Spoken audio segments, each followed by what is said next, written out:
इस वीडियो में हम देखेंगे एंटीरियर लेटरल एब्डोमिनल वॉल।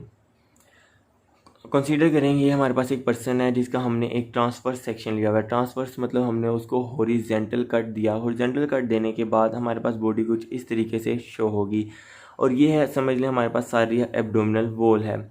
हम डिस्क्रिप्टिव पर्पसेस के लिए एब्डोमिनल वॉल को डिवाइड करेंगे। वैसे एब्डोमिनल वॉल सारी की सारी कॉन्टीन्यूस होती है।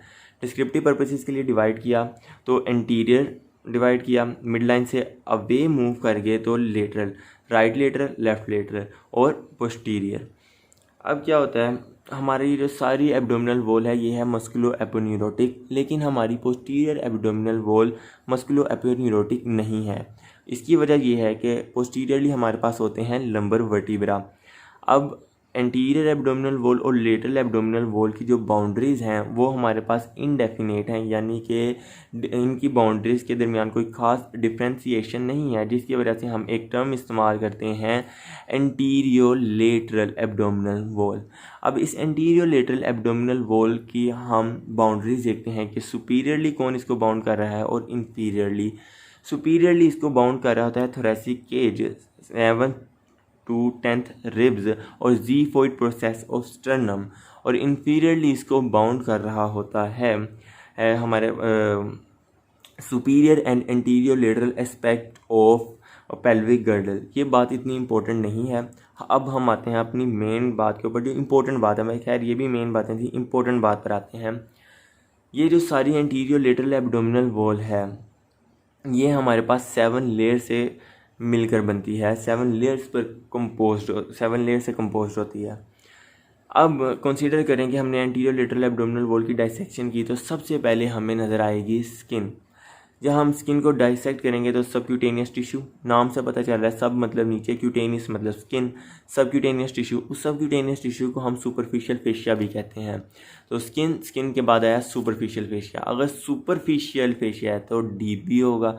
फिर आएगा हमारे पास डी फेशिया। ये जो दो कैंपर्स पे स्कार्पा फेशिया हैं ये सुपरफिशियल फेशिया की ही आगे वो डिवीजन्स हैं, लेकिन मैं इसको आपको बाद में बताऊंगा इसी वीडियो में। अच्छा, सुपरफिशियल फेशिया के बाद हमारे पास आएगा डी फेशिया।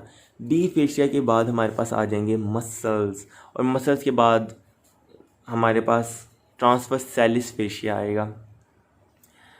ट्रांसवर्सैलिस फेशिया के बाद हमारे पास आएगा एक्स्ट्रा पेरिटोनियल फैट, और एट द एंड हमारे पास आ जाएगी पेराइटल पेरिटोनियम। तो ये थी हमारे पास 7 लेयर्स। इसको याद करना आसान है, कोई मुश्किल नहीं है। सबसे पहले स्किन को डाइसेक्ट किया तो सुपरफिशियल फेशिया, सुपरफिशियल है तो डी फेशिया, डी फेशिया के बाद हमारे आगे मसल्स, जिस पर हमारी नेक्स्ट वीडियो होगी इंशाल्लाह एब्डोमिनल मसल्स पर। अच्छा, उसके बाद मसल्स के बाद हमारे पास आएगा ट्रांसवर्सैलिस फेशिया, और उसके बाद एक्स्ट्रा पेरिटोनियल फैट, और फिर लास्ट पर पेराइटल पेरिटोनियम। मैंने रिपीट किया ताकि आप लोगों को ये इसी वीडियो के अंदर याद हो जाए, ये इंपॉर्टेंट है, ये पूछा जाता है। अच्छा, इसके बाद हम अब देखेंगे ये जो सबक्यूटेनियस टिश्यू, मैं यहाँ पे 2 इंपॉर्टेंट बातें बताऊँगा। उसके बाद फिर हम सुपरफिशियल फेशिया की कहानियाँ वो डिस्कस करेंगे। इंपॉर्टेंट बात क्या है कि जो हमारी स्किन है वो लूजली अटैच होती है सबक्यूटेनियस टिश्यू से, सिवाय एक जगह के। वो एक जगह है अम्ब्लाइकस। अम्ब्लाइकस पर हमारी स्किन जो है वो फर्मली अटैच होती है टू दी सबक्यूटेनियस टिश्यू।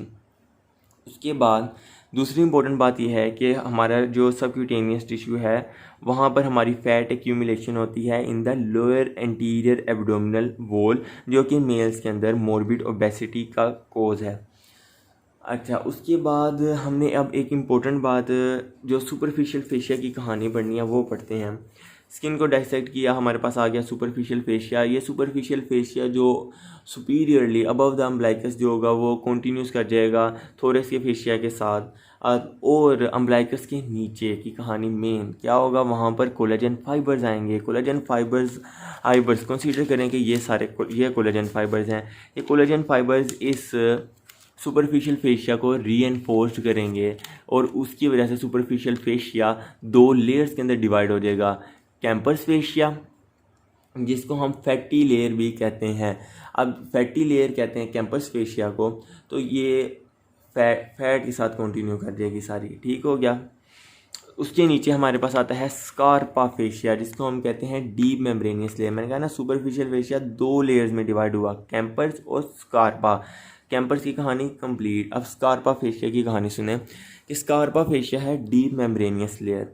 ये जब मिड लाइन से इन्फीरियरली मूव करती है तो ये ट्यूब्यूलर शीट्स बनाती है, मेल में पीनस के लिए और फीमेल में क्लिटोरिस के लिए पेरिनियल शीट्स बना देगी। और जब ये तो मिड लाइन में था, वैसे साइडों से जब ये इन्फीरियरली मूव करती है तो ये पेरिनियल रीजन के अंदर आ जाती है, और पेरिनियल रीजन के अंदर आने के बाद ये membranosus layer subcutaneous tissue of perineum के तौर पर कंटिन्यू करती है, जिसको हम कूलिस फेशिया कहते हैं। तो कूलिस फेशिया को आप कैसे डिफाइन करेंगे?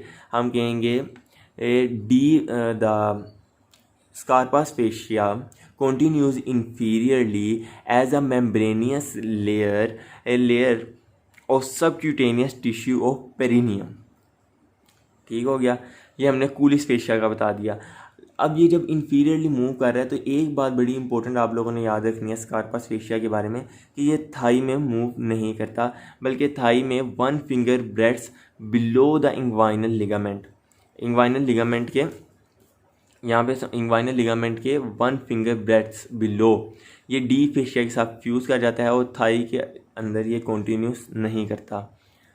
ये थी हमारे पास सुपरफिशियल फेशिया की स्टोरी।